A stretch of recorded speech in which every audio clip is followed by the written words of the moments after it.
Hi, my name is Paddy Hirsch. I'm a senior editor at Marketplace. Today I want to talk about the repo market.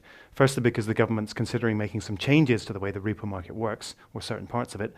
And secondly, because a lot of people don't understand how the repo market works or why it's so important. So let's see if we can explain it. Here we go. Repo does not stand for repossession. It actually stands for repurchase, and that'll become clear why in a second. Now, the repo market is the place where banks who need money go to get money, or at least it's one of the places. There are several like commercial paper market, but the repo market is a very popular one because money in it is cheap. Now, most repo loans are made overnight. And when I say loans, they're kind of like loans with a twist, which I'll explain in a second. Now, most of these loans are made overnight.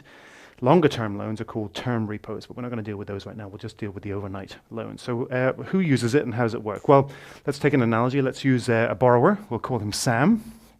Here he is.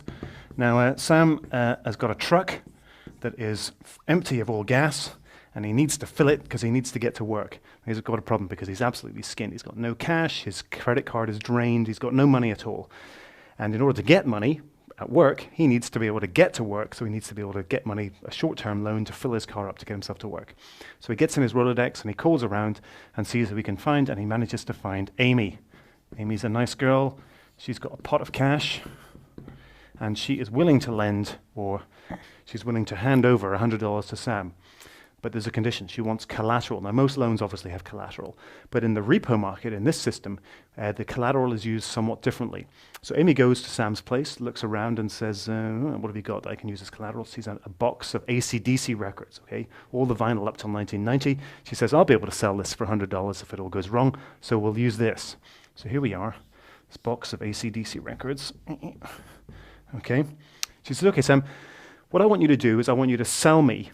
Okay, I want you to sell me those records. So Sam is actually selling the records for $100. So Amy hands over $100. Sam hands over the AC/DC records, and Amy now owns those records. Now, in this deal, two things are happening. Firstly, Amy is taking possession, okay, legal possession of the collateral, if you like.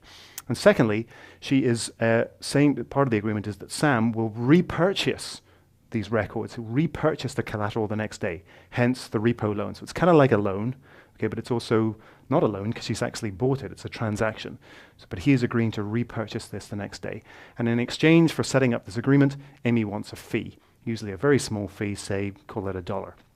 So he hands over the records, she hands over $100, Sam goes to work, he works hard, he gets all his tips, makes lots of money, comes back the next day, and what does he do? He repurchases his AC/DC records. So they go back, and Sam hands over $101. Okay, there we are. Everyone's happy. And that is the essence of the repo market. That's the essence of the repo loan. Okay, so who are these people in the real world, and how does this work? Well, the borrower is a bank that needs money quickly. If you think about an investment bank doesn't do what a commercial bank does, which is, take deposits and make loans. It does investment banking business, which is, it puts together bond deals and does M&A deals and this kind of stuff. So it makes lots of money, but it doesn't do it in the way a commercial bank does. And sometimes in fact, always, it needs money to fund its operations before that other money comes in to pay these loans back. So what it does, it gets overnight money from the repo market. So it goes out and it looks for a commercial bank who's got lots of money lying around, presumably because they're taking deposits and making loans like regular banks do, and the commercial bank can lend that money out or can put that money into the repo system. Now, when a commercial bank, so what about these AC/DC records, this collateral? Well, usually it's securities, and usually it's the safest type of securities because obviously the commercial bank who's doing this lending, who's getting involved in this deal, wants to make sure that it's got something that it can sell easily. And treasury securities are very liquid and very safe. So that's used to be the central part of the central demand for collateral in the repo market. But recently, banks have started to use more and more other types of securities. And in the bad old days, before the crash happened, a lot of those securities were asset-backed securities and mortgage-backed securities, and CDOs. And the quality of these securities got more and more risky. More about that in a second. Okay, so that's the essential way this works. It's an investment bank or a bank that needs overnight money in order to fund its operations, goes to a bank that's got some money lying around, surrenders some collateral, and they get involved in this deal. Okay, that's the basic market. Now, the government's worried about another type of repo, which is called a tri-party repo. Tri-party because three people are involved. Okay. You've got the You've got the borrower, you've got the lender, and the third party is an intermediary, which is called a clearing bank, okay? The clearing bank. So in this situation, we'll call our clearing bank, our intermediary, we'll call him Jim. All right, there he is.